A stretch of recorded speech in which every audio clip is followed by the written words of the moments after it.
Toastmasters and special guest. My dad always had the best advice. He said, your life will begin when you are 21 with a college degree. He said, you will never starve if you keep staple foods in your fridge and pantry, like potatoes, pasta, rice, and some eggs. And he said, you can cook anything you want, as long as you know how to follow directions. Now, my dad was right about all of this. And this last part has proven to be especially true. You see, I've been cooking a lot lately, and I found in the past that cooking was really hard if I didn't have all of the ingredients that I needed to make whatever it was I was trying to make. For instance, I wanted to make French onion soup, realized I didn't have any onions, and would only have beef broth if I didn't go to the store to get some onions and come back and make my soup. Oftentimes, though, you can make something truly delicious with only what you have on hand. And I like to call this resourceful cooking.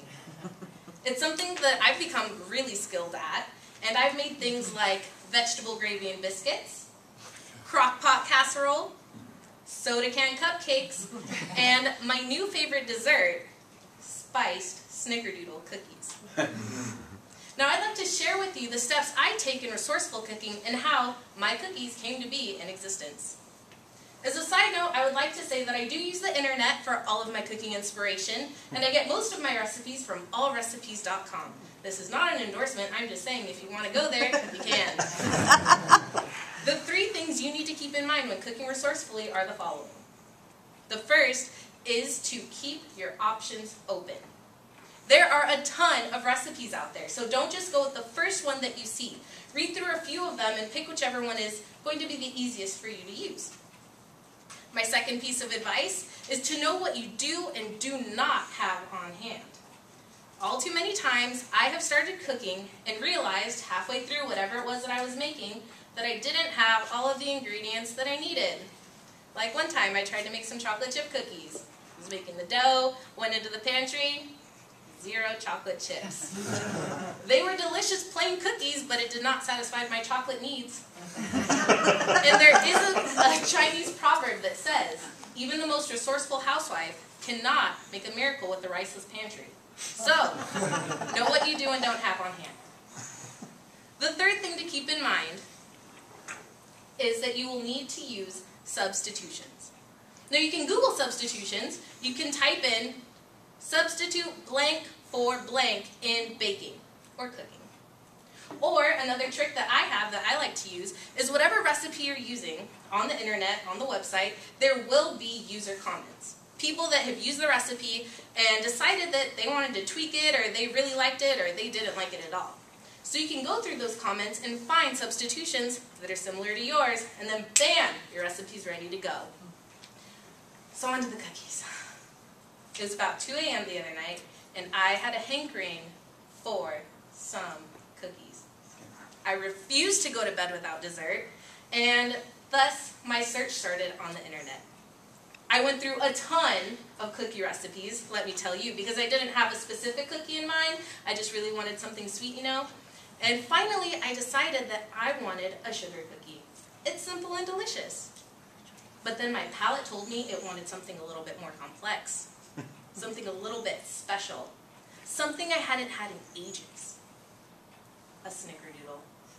With my cookie in mind, I went through about 10 snickerdoodle recipes, finally settling on the one that worked best for me, and thus, step 1 was finished. I kept my options open, I found my cookie recipe, and I was ready to move on to step 2, knowing what I did and didn't have on hand. I went through all of the ingredients on the list, on the recipe, and I found that I had flour, eggs, salt, sugar, and most of the things I needed for cookies. But I didn't have cream of tartar or butter. Well, what's a cookie without butter? So I set off into the fridge to see what I could find, and I found a 6-ounce container of cinnamon sugar butter. But 6 ounces is only 3/4 of a cup. And not wanting to skip out on the fat, I decided to Google up what I could replace the last 1/4 cup of butter with. And here was step 3, substituting. So I found that you can substitute butter with applesauce. Who knew? I didn't, but I had applesauce in the fridge. And then I realized that I had something even better than applesauce in my fridge. I had apple butter. Oh yes, a gift from the gods. Apple butter is my favorite spread on toast, on bagels, and now it's my favorite butter substitute in cookies. All I needed was some cream of tartare. Well, I definitely didn't have that, and I wasn't going to the store at 2 in the morning, so I read through some user comments and found that some other woman who didn't have cream of tartare used 2 teaspoons of baking powder in its place and found that her cookies were amazing.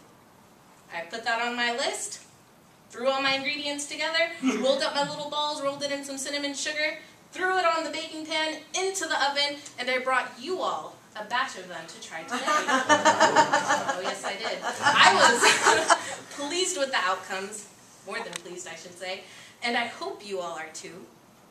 Resourceful cooking is great because you don't have to spend any money by going to the store, and you don't have to go to the store at 2 in the morning when it's dark and cold and you're really tired and you just want your cookies.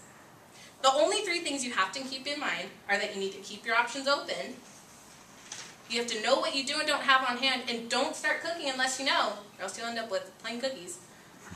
And the 3rd thing is to use your substitutions.